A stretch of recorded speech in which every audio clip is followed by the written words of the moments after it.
Yuk bebaskan lahan masjid dengan wakaf 25.000. Mari bergabung dengan 10.000 wakif lainnya bangun rumah di surga. Transfer dan scan kris sekarang. Dan dengan 55.000 saja, kita juga bisa membangun asrama santri. Insya Allah, masjid dan asrama ini akan menjadi tempat belajar dan menghafal santri Baitul Makmur Kediri.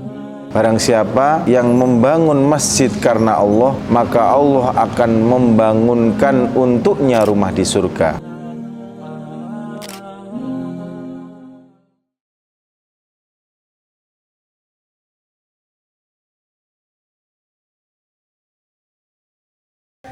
Baik, bismillahirrahmanirrahim. Assalamualaikum warahmatullahi wabarakatuh.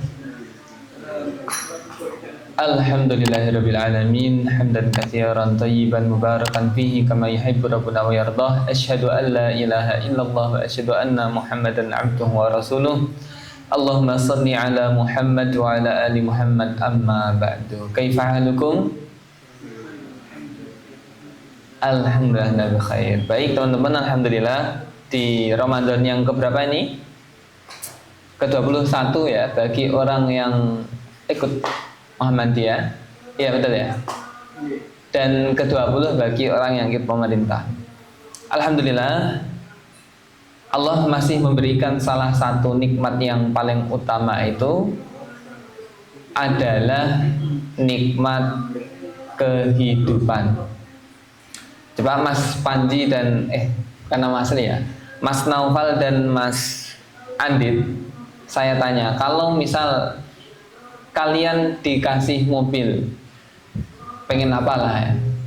Apa? Pengen mobil apa? BMW ya kan? Merek-merek terkenal, Ferrari dan sebagainya ya kan? Hot Wheels, terkenal Hot Wheels. Banyak orang punya itu ya, anak kecil. Tapi kemudian kalian wafat. Kira-kira terasa apa tidak nikmat itu? Tidak terasa. Maka salah satu nikmat yang paling utama adalah nikmat kehidupan. Terus kemudian begini, ini pertanyaan pertama ya. Pertanyaan kedua, waktu di sekolah Mas Naufal ranking berapa? SD aja? Tidak dapat, tapi saat itu ada ranking ya? Tolong tutupnya. Mas Andit dapat ranking berapa, Mas?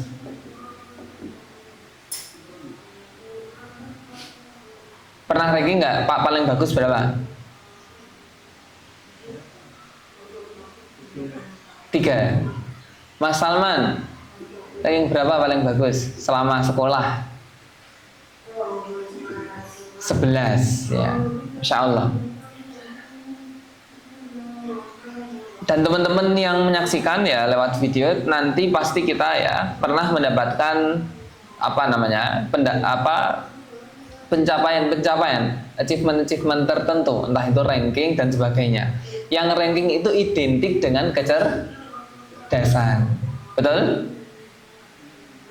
Tetapi kecerdasan pada hal yang terbatas, yaitu adalah pada bidang akademis, kan begitu. Nah, pertanyaannya, kalau itu kecerdasan menurut kita, sedangkan kecerdasan menurut Rasulullah itu apa? Ya kan, gitu kan? Maka Rasulullah SAW pernah bersabda, hadisnya sahih, fa'ayyul mu'minina akyas. Ibnu Umar bertanya, lalu mukmin manakah yang paling cerdas? Akyas itu cerdas ya. Kayis cerdas, akyas paling cerdas. Qala aktsaruhum lil mauti dzikran wa ahsanuhum lima ba'dahu isti'dadan. Masya Allah, ulaikal akyas. Ketika Rasul ditanya siapa manusia mukmin yang paling cerdas, kata Rasul yang paling banyak mengingat kematian dan yang paling baik dalam mempersiapkan diri untuk alam selanjutnya. Itulah mereka yang paling cerdas. Masya Allah. Jadi kata Rasulullah, orang yang paling cerdas adalah orang yang paling sering mengingat kematian. Loh, apa hubungan mati sama cerdas? Nah, di hadis selanjutnya tadi bahwa ketika kita ingat kematian, ya kata Rasulullah, kita akan baik dalam mempersiapkan diri untuk alam berikutnya. Allah Subhanahu wa taala berfirman di ayat yang sering kita baca ya, surat Al-Hasyr akhir itu, ya ayyuhalladzina amanu taqullaha wal tandur nafsun ma qaddamat lighad.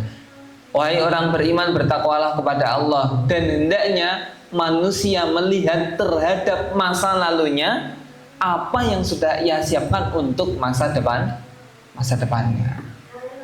Jadi introspeksi, menimbang masa lalu itu, mengingat-ingat masa lalu bukan sekedar nostalgia, tetapi sebagai evaluasi. Ibarat kita lihat spion, ya, ketika kita berkendara. Anggaplah masa lalu itu yang di belakang kita. Kalau kita lihat spion terus, kira-kira sampai tujuan atau sampai kuburan?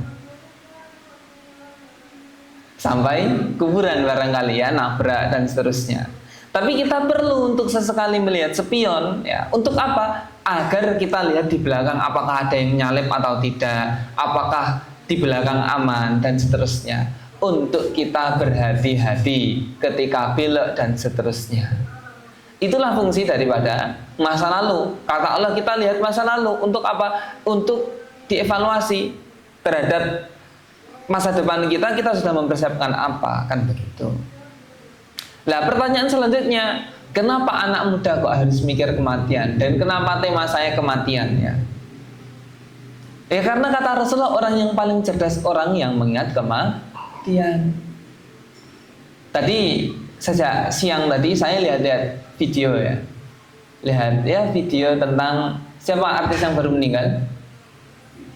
Vidi Aldiano, ya kan? Saya sejak beliau muncul sebagai penyanyi itu sudah tahu ya, dan tahulah ya apa lagu-lagunya itu. Tetapi bukan itu yang menjadi permasalahan. Yang menjadi persoalan menurut saya itu banyak artis yang menganggap dia adalah orang yang baik. Apakah penting kesaksian dari artis? Penting. Kalau artisnya itu juga baik. Ya, karena kata Rasulullah, siapa orang mukmin yang ketika meninggalnya disolatkan 40 orang saja ahli tauhid, ya, tidak masuk neraka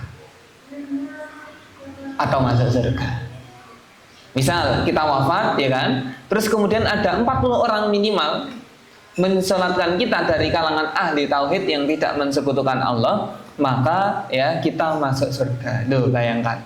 Itu tanda bahwa mohon maaf, kalau nggak salah hadisnya adalah dia ketika 40 orang bersaksi dia baik, maka itu tanda bahwa dia baik, kurang lebih begitu.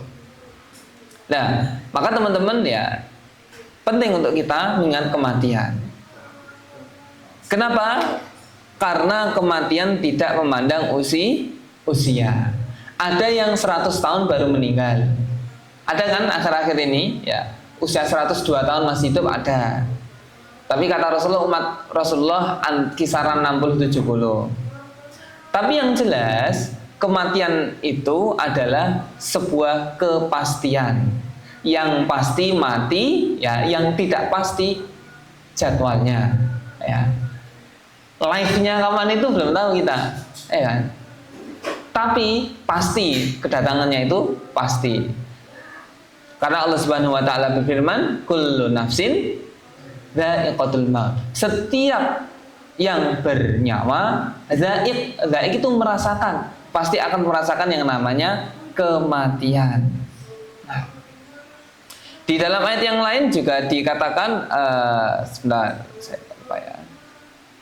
Aina matakunu yudrikkumul mautu walau kuntum fi burujim musyayyada. Wherever you live, ya, dimanapun kamu berada, kematian pasti akan datang kepadamu, walaupun kamu ada di dalam benteng yang kokoh, ya. Jadi tidak ada yang mengetahui ya kematian itu. Nah, kemarin saya juga baru dari Kalinanas ya, hari Ahad itu. Kemarin kan kakaknya Pak Simin, Pak Sugijo itu wafat ya. Wafatnya sudah sudah lama ya, sekitar sebelum Ramadan. Lah, tak ingat-ingat apa kira-kira yang beliau yang sekiranya dari beliau itu yang bisa bermanfaat bagi kita. Ya ternyata banyak ya. Ternyata banyak apa? Ya ketika kita ke sana sejak tahun 2019, yang ngajak ngobrol kita paling lama, yang memotivasi kita itu ya beliau itu. Juga Pak Edi dan juga yang lain. Tetapi beliau yang termasuk paling sering. Maka ketika kita tahu ya tadi ya, kita itu ada ujungnya. Rasulullah juga bersabda, ini saya entah baru ingat atau baru tahu ya, tapi hadisnya keren sekali ya menurut saya. Aksiru apa artinya? Perbanyaklah ya, kasir ya. Aksiru zikro, mengingat hadim itu pemutus al-ladzat, kelezatan. Perbanyaklah oleh kita mengingat pemutus kelezatan. Kenapa? Kalau kita tahu bahwa kita akan mati, kita akan lebih sedikit bermaksiat. Astaghfirullahaladzim. Ketika kita tahu bahwa kita akan mati, kita akan lebih banyak bersyukur, akan lebih banyak beramal, berderma, berinfak, bersedekah, dan berwakaf. Kenapa seperti itu? Suatu saat ya, ini hadisnya kita tahu ya, kan saya Arabnya belum hafal. Jadi ada sahabat yang selalu di ujung sebelah kanan, selalu ada di ujung sebelah kanan ketika sholat jamaah, dan beliau itu selalu datang termasuk yang awal-awal ya kan? Apapun sholatnya beliau biasanya di ujung kanan, karena kata Rasulullah, malaikat itu bersolawat kepada mayamini sufuf ya, sof yang kanan itu malaikat bersolawat. Bukan berarti kemudian misal belakangnya imam terus ke kanan semua, kiri nggak ada, ya keliru juga. Tapi mengamali sof itu kan dari tengah, kanan, baru kiri, kanan, kiri, intinya dari kanan, dan seterusnya. Nah, suatu saat Rasulullah itu kan setelah sholat itu kan jadi sunnah ya, misal teman-teman setelah ngimami bagus ya kan, Assalamualaikum warahmatullahi, Assalamualaikum warahmatullahi. Kemudian hadap belakang itu bukan untuk fashion show ya, bukan untuk show off, bukan untuk memperlihatkan akulah imamnya. Tadi kamu dengar suaranya bagus kan imamnya, ya, that's I, itu adalah saya, bukan gitu ya. Tapi itu adalah sunnah dari Rasulullah. Untuk apa kita lihat ke belakang? Untuk lihat siapa yang hadir, siapa yang nggak hadir, siapa yang kelihatan baru dapat rezeki, ya, siapa yang kelihatan baru dapat musibah, ya kan? Sehingga nanti Rasulullah bisa tanya, kan seperti itu. Nah, ketika Rasulullah lihat, loh, kok nggak ada yang sebelah sana? Terus kemudian beberapa waktu ditanya kok nggak ada terus, akhirnya beliau sama beberapa sahabat ke sana. Ternyata beliau berangkat dari setelah subuh itu sampai sekitar waktu duha itu belum nyampe.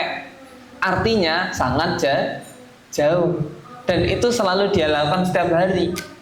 Kemudian ketika sampai ke rumahnya ditanya, saya lupa ya nama sahabatnya. Ya, nanti bisa dicari, coba dicari. Kemudian ditanya, "Mana suamimu?" "Suamiku sudah meninggal." Terus kemudian, oh ya Allah, terus kemudian Rasulullah mendoakan kan. Terus kemudian istrinya tanya, tapi Rasulullah, dia itu selalu menanyakan 3 hal. Apa itu? Ya Allah, seandainya lebih bagus. Ya Allah, seandainya lebih jauh. Satunya lagi apa ya? Ya Allah, seandainya lebih banyak, kalau nggak salah ya. Terus kemudian perempuan itu kan bingung, ketika sakaratul maut kok tanya itu, padahal dia orang baik. Kemudian dijelaskan sama Rasulullah, perkataannya seandainya lebih baik adalah suatu saat dia itu perjalanan ke masjid, kemudian di situ ada orang miskin kedinginan. Nah, maka suamimu itu memberi pakaiannya yang bagus, tapi bukan yang baru, tapi yang bagus. Jadi yang bagus itu dikasih, ya. Kemudian dia menyesal melihat pahala memberi baju orang lain, ya kan? Lah kok gak dikasih yang baru sekalian? Dia mengatakan, ya Allah, kenapa seandainya tidak lebih bagus? Ya Allah, kenapa seandainya tidak lebih jauh? Apa maksudnya? Dia itu setiap hari datang ke masjid itu jalan kaki yang Rasulullah menempuh itu dari subuh sampai pertengahan duha. Karena ketika sakaratul maut, ya ini ada di selanjutnya nanti, bahwa kita itu akan diperlihatkan terhadap amal-amal kita dulu. Misal kita sering azan, ya kan? Akan ada flashback, ya kan? Jadi flashback itu bukan di film toh, cuman flashbacknya bentuk apa nggak tahu. Yang jelas kan bukan malaikat ngasih laptop gitu kan, apa film gitu kan, bukan. Tapi kita flashback amal-amal yang sering kita lakukan. Misal kita sering adzan Allahu Akbar, kita akan diperlihatkan, oh begini-begini. Berikut pula nanti pahalanya mungkin. Terus kemudian kita sering bersedekah, diperlihatkan. Kita sering ngaji, kita sering iman dan seterusnya. Nah, kenapa dia menyesal? Karena sahabat ini Allah perlihatkan balasannya itu ternyata banyak sekali, sehingga menyesal walaupun sudah jauh. Ya Allah, nyapa gak seandainya lebih jauh.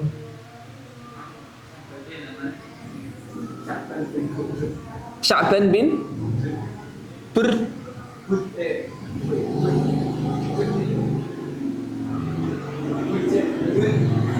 Bujdud, ya namanya Sya'ban, ya sahabatnya namanya Sya'ban, ya Sya'ban, aku eleng ya, namanya adalah Sya'ban. Sing satu apa Dit? Seandainya lebih baik, seandainya lebih jauh, ada nggak di situ? Coba dicari dulu ya. Nah, maka teman-teman, Mas Noval, Mas Andit, Mas Salman, juga teman-teman yang mungkin nanti lihat lewat video, mumpung kita masih hidup itu, sebaik-baik kita beramal pasti akan menyesal gitu. Apalagi amalnya minim, bahkan nol putul, bahkan minus. Kita sebaik apapun kita pasti menyesal. Apalagi kita nggak maksimal. Coba teman-teman pasti pernah gini ya. Mungkin teman-teman ada di tongkrongan ini kan ya, ngopi ya kan. Terus ngobrol masa lalu, dulu sekolah di mana dan seterusnya. Giliran teman-teman ditanya, teman-teman bilang, ya saya dulu mondok, ya sekolah umum terus mondok. Ya cuman kemudian qadarullah perjalanannya nggak baik, entah pondoknya ya kan. Atau entah perjalanannya yang mungkin kamu hafalannya belum selesai dan seterusnya. Teman-teman kamu sudah muji, oh masya Allah, jadi kamu mondok ternyata. Iya, tapi gak maksimal. Kamu menyesal ya kan? Padahal sudah mondok. Dipuji sama temenmu, kamu pun menyesal. Apalagi tidak beramal banyak. Temu Mas Andit? Temu? Satu. Berarti akan penyesalan saat bagian terlihatnya. Yang pertama, aduh, mengapa tidak lebih jauh? Dia melihat betapa besarnya ganjaran untuk setiap langkah ke masjid. Yang kedua, aduh, mengapa tidak yang baru? Dia teringat saat memberi pakaian keluarnya pada sahabat yang terus yang ketiga, aduh, mengapa tidak semuanya? Dia teringat pernah membagi setengah rotinya pada pengemis. Ya, kita menyesal mengapa tidak memberikan seluruhnya rotinya kepada pengemis. Masya Allah. Jadi yang ketiga, kenapa tidak semuanya? Jadi kita punya makanan, beliau punya makanan, ada orang pengemis, ya kan? Minta-minta, lah mungkin walau alam beliau lapar juga atau bagaimana, tapi yang jelas nggak semuanya, ya kan? Padahal teman-teman tak tanya, pernah dengar gak hadis itakinar wala bisi kitamro, jauhi neraka walaupun cuma secuil kurma, tahu kan hadisnya kan, ya kan? Itu loh sudah baik, tapi masih menyesal.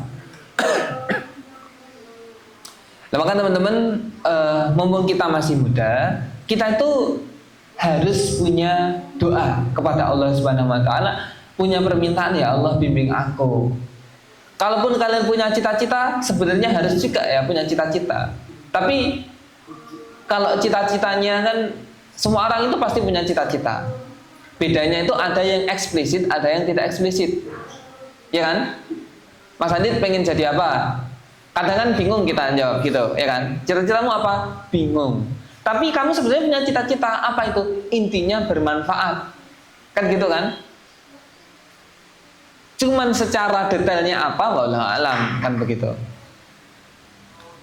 Lah, maka mumpung masih muda ya kita harus banyak doa, banyak amal, sehingga kalaupun menyesalnya tidak 100%.